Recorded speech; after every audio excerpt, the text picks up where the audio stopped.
For 70 years, the script was simple. The American president demands something. The Canadian prime minister complains, stalls, maybe asks for a polite favor, and then eventually they fold. They always fold because they have to. Because when you sleep next to an elephant, you don't poke it. You just hope it doesn't roll over. But yesterday, the elephant rolled over. Donald Trump tried to corner Canada. He put a gun to the head of the Canadian economy. He demanded total submission on trade, on energy, on the border. He thought it was over before it started. But then something impossible happened. Mark Carney didn't blink. He didn't shout. He didn't go on social media and type in all caps. He simply refused. And that silence, that refusal, it is currently deafening inside the White House. We are watching a shift in the global order happening in real time. You are watching the moment the United States realized that bullying only works if the other guy is scared. And right now, Canada isn't scared. Canada is calculating. In the next 40 minutes, I'm going to walk you through exactly what happened in the last 24 hours. I'm going to show you the receipts, the leaked documents, the trade numbers, and the panic spreading through American supply chains right now. Because while Trump is busy making noise, Carney is busy making history. And if you think this is just about milk or lumber or steel, you are missing the bigger picture. This is about who really holds the power in North America. And for the first time in a century, it might not be the guy in the Oval Office. Buckle up. The rules just changed. Let's strip away the noise and look at the raw timeline. Because if you just watch the mainstream news, you're hearing about tensions. You're hearing about discussions. No, this isn't a discussion. This is a collision. 3 days ago, the Trump White House sent a memorandum of understanding to Ottawa. That's diplomatic speak for a list of demands. But these weren't normal demands. This wasn't about adjusting the price of dairy or checking passports faster. This was a surrender document. Sources inside Washington say the demands included a total rewrite of the USMCA energy clause, giving the U.S. unrestricted access to Canadian hydropower and oil at below market rates. It demanded Canada abandon its digital services tax immediately. And the kicker? It demanded Canada align its foreign policy on China 100% with Washington's whims. The threat attached to this document was blunt. If Canada didn't sign within 48 hours, Trump would slap a universal 25% tariff on every single item crossing the northern border: cars, oil, food, everything. Now, usually this is the part where the Canadian Prime Minister flies to D.C., shakes hands, smiles for the cameras, and gives up a little bit of sovereignty to keep the peace. That's the playbook, but Mark Carney burned the playbook. Yesterday afternoon, instead of flying to Washington, Carney held a press conference in Ottawa. He didn't look rattled. He didn't look angry. He looked like a central banker looking at a bad spreadsheet. He stepped up to the podium, and he didn't even address Trump by name. He simply said that Canada would not be signing the memorandum. He said that Canada's resources belong to Canadians, and then he dropped the bomb. He announced that if the U.S. applies tariffs, Canada will not just retaliate, Canada will immediately trigger Clause 14.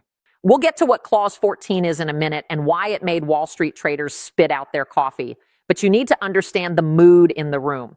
This wasn't political theater. This was a leader telling a bully, go ahead, try it. The reaction from Trump was instant. He went to his social media platform. He called Carney weak. He called him globalist scum. He threatened to build a wall on the northern border. He screamed about ungrateful neighbors. But here is the thing about screaming. It only works if people are listening. And while Trump was screaming, Carney was working the phones with the European Union. He was talking to Mexico. He was talking to state governors in Michigan and New York who are terrified of losing Canadian trade. What happened yesterday wasn't just a rejection of a trade deal. It was a rejection of the idea that the United States owns Canada. It was a declaration of independence in the modern economic age.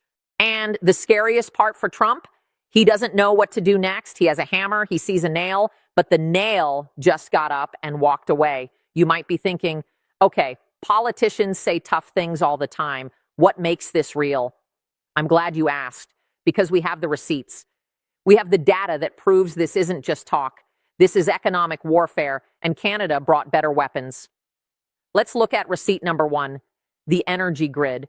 You often hear Trump talk about energy dominance, yet he loves that phrase. Drills, oil, gas. He thinks America is an island. But look at this map. New York City, Boston, the entire Northeast corridor. Do you know where a massive chunk of their electricity comes from? It comes from Hydro-Québec. It comes from the north. When Carney refused those demands, he wasn't just protecting Canadian pride.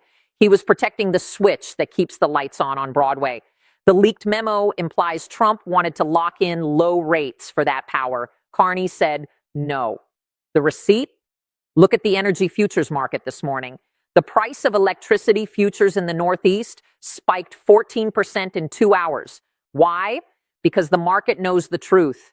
If Trump starts a trade war, Canada doesn't have to fire a missile. They just have to do maintenance on a transmission line.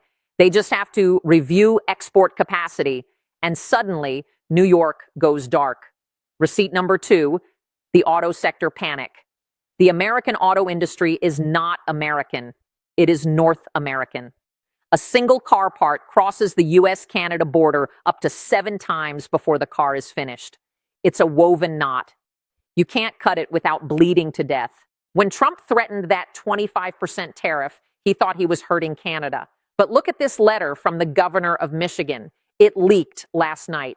It's addressed to the White House. It doesn't say, "Good job, Mr. President." It says, quote, "If you proceed with these tariffs, 3 major assembly plants in my state will shut down within 4 days. 4 days. That is the timeline. That is the receipt." Carney knows this. He knows that Trump's base, the blue-collar workers in the Midwest, are the ones who will lose their jobs first if this supply chain breaks. Carney isn't holding a gun to Canada's head. He's pointing out that Trump is holding a gun to his own foot. Receipt number 3, the Clause 14 mystery. I mentioned Clause 14 earlier. Everyone is Googling it today. It's a specific, obscure provision in the trade agreement regarding non-market economies and strategic resource allocation.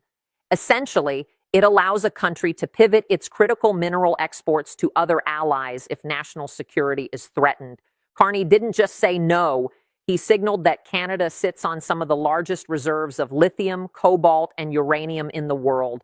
The stuff you need for missiles, for EVs, for the future.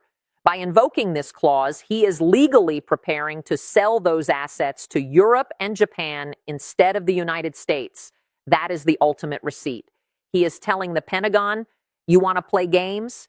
Fine, we'll sell the batteries for your tanks to Germany." This isn't a bluff. You can see the mining stocks reacting. Canadian mining firms with contracts in Europe jumped 8% this morning. The market believes Carney. They don't believe Trump. And finally, receipt number 4, the silence of the allies. Notice who is not supporting Trump right now. The UK isn't saying a word. France is quiet. Germany is quiet. Usually, allies rush to calm things down, but they are watching. They are waiting. They know that if Carney pulls this off, it breaks the spell. It proves that you can stand up to the bully and survive. The world is watching the receipts pile up on Trump's desk.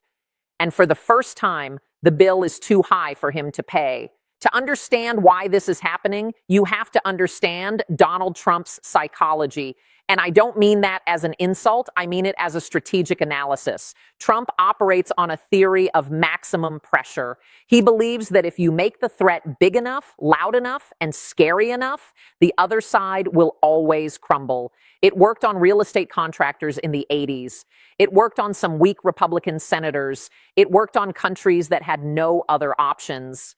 But here is why he is losing control of this situation. He is predictable. Carney knows exactly what Trump is going to do before he does it. It's like playing chess against a guy who only knows how to move the queen. It's aggressive, sure, but once you trap the queen, the game is over. Trump is losing control because his leverage is fake. He thinks the U.S. economy is the only game in town. 10 years ago, maybe he was right. But today, Canada has free trade agreements with the European Union. Canada has the CPTPP deal with Asia. Canada is the only G7 nation with free trade access to every other G7 nation.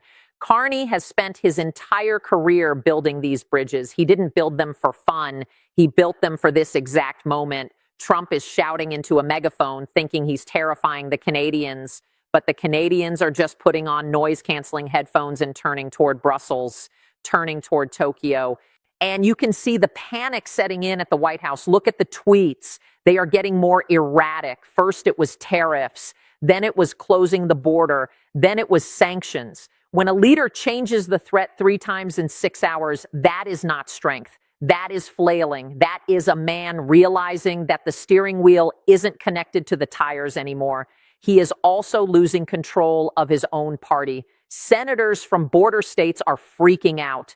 Their phones are ringing off the hook from farmers who sell corn to Canada, from businesses that need Canadian lumber. They are telling Trump, stop, you are going to kill us. Trump hates being told to stop. He hates being told he's wrong. So he doubles down. He screams louder. But the louder he gets, the more isolated he looks. He is trying to use fear, but fear is a currency. And right now, thanks to inflation, thanks to chaos, the value of Trump's fear is crashing. People aren't scared of his tweets anymore. They are just exhausted by them. And Carney is betting on that exhaustion. He is betting that the American people and the American business class are tired of the chaos. He is betting that if he stands still, Trump will tire himself out. It's the strategy of the matador. You don't fight the bull. You let the bull run past you.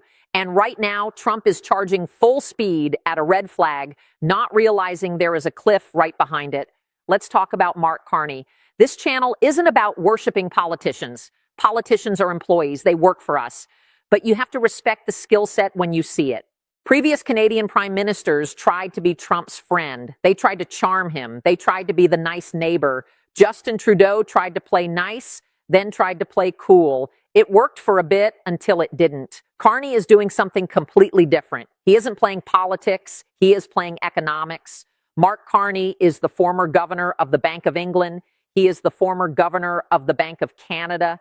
He understands the global financial plumbing better than almost anyone on earth. He knows where the money flows. He knows where the bodies are buried in the bond markets. When he looks at Trump, he doesn't see a monster. He sees a distress asset. He sees a volatility risk. His move is different because it is systemic. He isn't just rejecting a trade deal. He is activating a network. Notice his language. He doesn't use words like insult or unfair. He uses words like stability, certainty, rule of law. Why? Because those are the words that Wall Street loves. Those are the words that CEOs love. By framing himself as the adult in the room, he is making Trump look like the risk. He is effectively saying to the world's investors, if you put your money in America, it might get wiped out by a tweet at 3 a.m. If you put your money in Canada, it is safe. We follow the rules. He is weaponizing boredom. He is making Canada the safe haven in a world set on fire by Trump. This is a long game strategy. Trump thinks in 24-hour news cycles. Carney thinks in 10-year bond yields. And the genius of this move, it's quiet. It doesn't require rallies. It doesn't require red hats. It just requires competence. He is building a coalition of the willing. He's signaling to Europe, we are with you. He's signaling to the American governors, we are your friends. Your president is the problem. It is a wedge strategy. He is driving a wedge between Donald Trump and the United States of America. He is betting that America is bigger than one man. And he is betting that Canada can survive the turbulence long enough for Trump to crash. It is risky, incredibly risky. If Trump actually goes through with the 25% tariffs, Canada will hurt. Prices will go up in Toronto and Vancouver. People will suffer. Carney knows this, but he also knows that submission is worse. He knows that if he gives in now, Trump will just come back for more next month. He has decided that the cost of fighting is high, but the cost of surrendering is infinite. That is leadership. That is the difference. So why should you care? Maybe you live in Ohio. Maybe you live in Texas. Maybe you live in Alberta or London. Why does this standoff matter to your life? Because this isn't just a trade dispute. This is the end of the post-What II arrangement. For 80 years, the deal was the U.S. runs the show and everyone else gets rich by tagging along. That deal is dead. Trump killed it and Carney is burying it. If this rupture continues, here is what happens to you. First, prices. If that border thickens, if those tariffs hit, your grocery bill changes overnight, not by a few cents, by dollars. Fresh produce in the winter, that comes through supply chains that cross borders, cars, appliances, building materials. Inflation was already hurting you. This would turn inflation into a crisis. Second, jobs. We are talking about millions of jobs on both sides of the border that depend on the smooth flow of goods. If you work in manufacturing, logistics, retail, you are on the front lines of this war. But the biggest implication is about trust. For decades, Canada was the boring neighbor, the reliable friend. If the U.S. loses Canada, it is truly alone. Imagine a world where the United States has to negotiate with Canada like it's a hostile power. Imagine needing a visa to go to Montreal. Imagine Canadian oil being sold to China instead of Texas refineries. That makes America weaker. It makes America poorer. And it makes the world more dangerous. Carney's refusal is a mirror. He is holding it up to America and saying, look at what you've become. Is this what you want? If you are an American watching this, you need to understand that your president is gambling with your economic security to score political points. He is treating your closest ally like an enemy, and he is driving them into the arms of your rivals. And if you are Canadian, this is your moment of truth. This is the moment where you find out if your country is a sovereign nation or just a vassal state. Carney has placed the bet. Now you have to live with the spin of the wheel. This changes the map, literally. We are looking at a North America that is divided, suspicious, and armoring up. The undefended border, the longest peaceful border in the world, that concept is dying right in front of us. And once it's gone, you can't just vote it back into existence. There was a moment yesterday that captured everything. It wasn't the speech. It wasn't the tweet. It was a photo taken at the Peace Bridge between Buffalo and Fort Erie.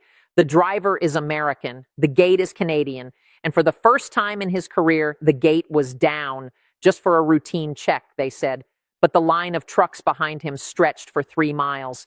That image is the future if this doesn't get fixed. That driver is you, stuck, waiting, paying the price for an ego battle in Washington. So what happens next? Let's play out the scenarios. Scenario A, the Trump fold. This is the most likely, though he will never call it a fold. Trump sees the stock market crashing. He sees his donors screaming. He announces a great victory, claims Canada agreed to some minor concession that they actually agreed to 3 years ago, and he drops the tariff threat. He declares mission accomplished and moves on. Carney stays silent, nods, and keeps preparing for the next round. Scenario B, the escalation. Trump's ego takes over. He imposes the tariffs. 25%, Canada retaliates immediately. The border grinds to a halt. The U.S. economy enters a recession within 90 days. Inflation spikes. The Republicans panic and try to rein him in, but the damage is done. This is the scorched earth scenario. Scenario C, the breakaway. This is the most interesting one. The tariffs stay, but they are smaller. Canada accelerates its pivot to Europe and Asia. Over the next 5 years, the North American economy decouples. The U.S. becomes more isolated, and Canada becomes a transatlantic power closer to London and Berlin than to Washington. A permanent drift. Carney is preparing for Scenario C. He hopes for Scenario A, but he is ready for Scenario B. This is the part where leaders usually calm it down, but Trump doesn't do calm, and Carney doesn't do submission. So we are stuck in the cab of that truck, watching the snow fall, waiting to see if the gate opens. The world is shifting. The old maps don't work anymore. Donald Trump thought he could bully reality. He thought he could force Canada to bend the knee just by raising his voice. But Mark Carney just reminded him of a very old, very simple rule of politics. You are only as powerful as your options. And right now, Canada has options. America is running out of them. This isn't just a story about trade. It's a story about dignity. It's a story about what happens when you push a friend too far. Carney didn't raise his voice. He raised the cost of ignoring Canada. And now Trump has to decide, does he want a trade war he might lose or a peace he can't brag about? I want to know what you think. Is Carney playing a genius hand, or is he poking a bear that will maul the Canadian economy? Is Trump strong, or is he being exposed as weak? This is history. Don't just watch it. Understand it. Drop your take in the comments below. I read every single one. And if you want to know what happens when the markets open on Monday, if you want the update before the mainstream news even understands the headline, make sure you are subscribed. Turn on the notifications. Because the gate is down and we are just waiting for the crash. I'll see you in the next one.